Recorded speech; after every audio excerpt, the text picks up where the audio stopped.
Welcome to Lair the Alchemist, where we discuss all things heavy metal and hard rock.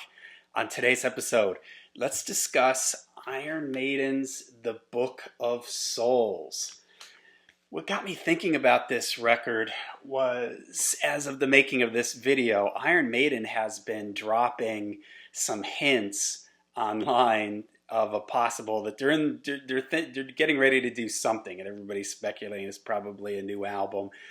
And it's kind of cool. It's kind of fun. You know, in this day of the internet, it's very hard to create any kind of mystery or excitement around anything.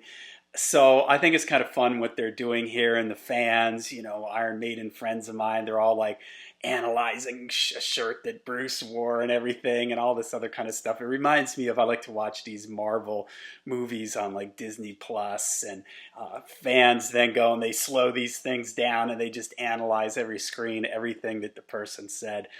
And it got me thinking about the last studio album, at least as of the making of this video, Book of Souls.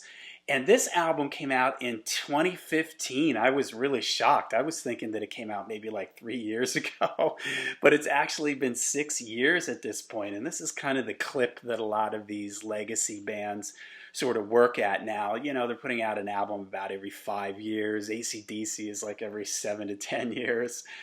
And it's interesting. It made me go back and listen to this again. And this album is part of what I call the Rob era of the band, the Return of Bruce era.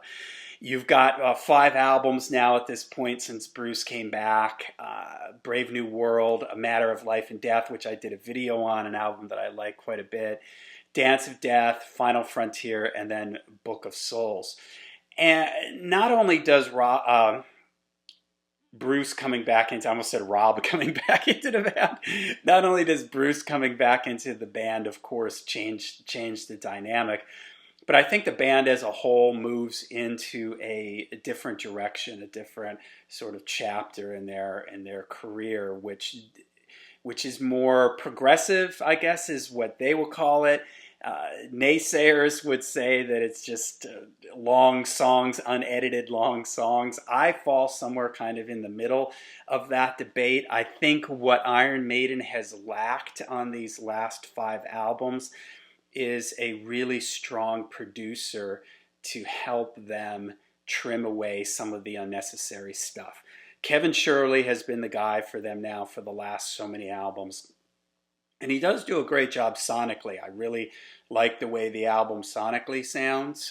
Iron Maiden has come out and said that they don't want to be in this whole loudness wars, crushed dynamic range thing, and they've consciously made an effort to scale that back. Check out my Loudness Wars video. People hear me rant about that all the time on here, that I don't like albums that are dynamically crushed. They do a good job of not doing that with the last so many releases. So I applaud Kevin Shirley for that. Where Kevin Shirley, I think, might fall short is, I don't know how much, if any, say he has in what the songs and sort of the concepts and everything of the albums. I'm guessing that he has no say in that. And part of that, I think, is because when you have these legacy bands that have been around for a long time, a band like Iron Maiden, they've achieved a huge level of success. They're probably not going to get any more popular than that they have been for the last so many years. They've got their fan base. I'm sure there's some new people that come in, but for the most part, they've carved out their area for them in the music industry. They're very popular all over the world, hugely successful tours. The album sells well. They have their fan base. They're not really going to bring in a producer who's going to tell them, hey, why don't you change this? Why don't you change that? They're also at a point in their career where they want to do what they want to do, and no one's really going to tell them otherwise. But I think if they had a strong producer like Martin Birch, rest in peace, who is involved in all the classic 80s albums, everything except the first Iron Maiden record, you know, Peace of Mind and Number of the Beast, and those records. I'm guessing that Martin Birch exerted a lot more control with like helping them shape the songs.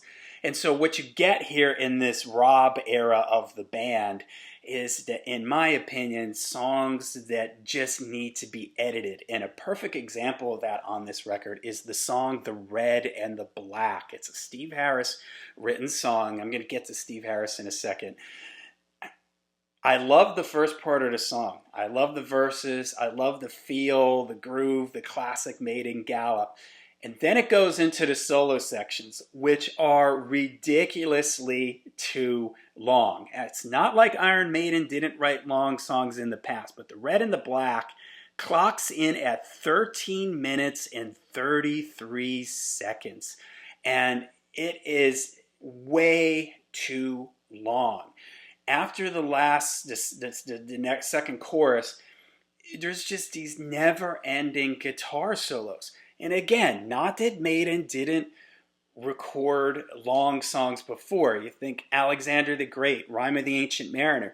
But the thing was, back then, those songs had a lot of changes to them. Think of Rime of the Ancient Mariner, that whole middle section with just the bass playing and the boat noises and the spoken word thing. And then the solo section after that, there's all these tempo changes and key changes. Here in this song, it just sounds like a really long guitar solo, and it is just insane. Any producer with any sort of muscle that could have controlled this would have said, this is nuts. You can't have this much stuff here. This is just superfluous. It's just too much. You know, trim it down. It would have been so much more effective. And so that's something that has affected this whole era of the band for me. And sometimes it works, sometimes it doesn't. The albums in general are too long. This is another complaint that you hear me say a lot with modern records. They could shorten these albums down to 40 to 50 minutes. It would be way better. And then maybe if the albums are shorter, you can release albums more frequently. I would prefer that. Shorter albums, and you're releasing an album, let's say, every 2 to 3 years rather than every 5 to 6. Now, the other thing, getting back to Steve, no one's denying the impact that Steve Harris is Iron Maiden. He founded the band. He was the creative visionary. He wrote the bulk of the music during the 80s. At this point, though, in my opinion, Steve has some of the weakest songs that have appeared on the last so many Maiden records. For me, Bruce and Adrian are the primary strong songwriters at this point. And not that I don't think that Steve should not contribute, but for me, it's more Bruce and Adrian at this point carrying the songwriting load. All right, the other thing to get to, and maybe I addressed this in the Matter of Life and Death, if you don't remember, but I did a question and answer video, and someone asked about Yannick Gers and if I felt that having 3 guitars in Iron Maiden affected the sound of the bass, the mix of the bass. And I agree with that. I like Iron Maiden when it was a guitar in each channel, bass straight up the middle. Especially in the live setting. In the live setting, it does sort of add something when the 2 guitars are playing harmony, still have the rhythm underneath it. But in the studio, I don't really see the point. Now, Yannick does add some songwriting things, and he's done that. He is a strong songwriter. For instance, he has one of my favorite songs on this album, the title track, The Book of Souls. I think that that's a great song, and Yannick and Steve are in the writing on that one. So he does contribute to the songwriting. I'm just not sure with the mix. I wish that the bass, I wish it was a bit more of a classic Iron Maiden studio mix. I think it would be better. All right, so I've mentioned The Book of Souls. I love that song, great song. Another one that I really love is the first song on the album, If Eternity Should Fail. This is a Bruce song. Bruce has a knack for writing just great melodies. I mean, he does. He can almost pick out the Bruce songs on a record. This is a great one. Great melody. It's got a really cool change in the middle. The drums are playing like this rhythmic thing, and it goes into like a different feel. Great, love it. Speed of Light. This is something that with this Return of Bruce era, it seems like the second song or so on each of the last so many records are these, quote, shorter. It's still like a 5-minute song at this point. And I just don't really care for these songs. They're okay, but they just feel kind of throwaway to me. And I don't know. And here I am complaining about the songs being too long, and then I complain about the shortest song on the record. So I don't know. I don't know what will make me happy at this point. But I love Eternity Should Fail. The Great Unknown is cool. The first part of the Red and Black is awesome. When the River Runs Deep is pretty cool. Love the Book of Souls. Side 2, Death or Glory. That's a great one. That is, let me see who wrote that one. That's Adrian and Bruce. And this has a real classic Maiden feel to it. Like, it reminds me of like Die With Your Boots On. It's got the same sort of lyrical vibe to it. Shadows of the Valley is okay. I don't like Tears of a Clown. They played that live when I saw them, and it was just like the cue for everybody to go to the bathroom and get their popcorn. Man of Sorrows is pretty nice. I like that one. And then the album ends with the epic here of all epics, right? It's a Bruce composition, Empire of the Clouds, clocking in at 18 minutes in 1 second. All right, you Maiden trivia nuts out there. Is there a longer song in Iron Maiden's catalog? I'm not sure if there is. When I first heard this song, it took me a while to get into this. I felt it dragged a little bit, but as I listened to it more, I've come to really love it. It builds fantastically. It's another Bruce airplane story thing, and it captures this feeling of sort of lifting off and crashing. There's piano in it from Bruce that's really nice. There's some string type stuff. It's orchestrated in a lot of ways. It's got enough different sections to it. It's a really well written, great song that really captures the mood of the lyrics. And I love Bruce in the beginning of this when he's almost like telling a story, an orator, you know, just like speaking that way, and then he builds it up, and it's a very well written song. And it would have been interesting to see them play this live. You know, maybe if they had done something where they could have brought out like an orchestra and a piano player and all this other stuff.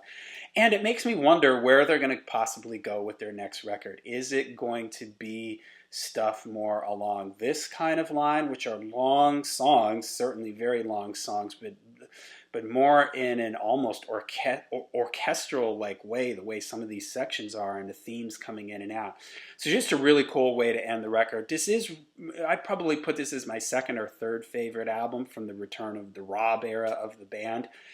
So it's strong, and it makes me curious where they're going to go with the next album. And from all these hints that they're dropping online, it looks like something could be happening soon. So we'll see. All right, let me know in the comments down below. What do you guys think of Iron Maiden's The Book of Souls? Let me know. And until we see you again, make sure you stay heavy, stay metal.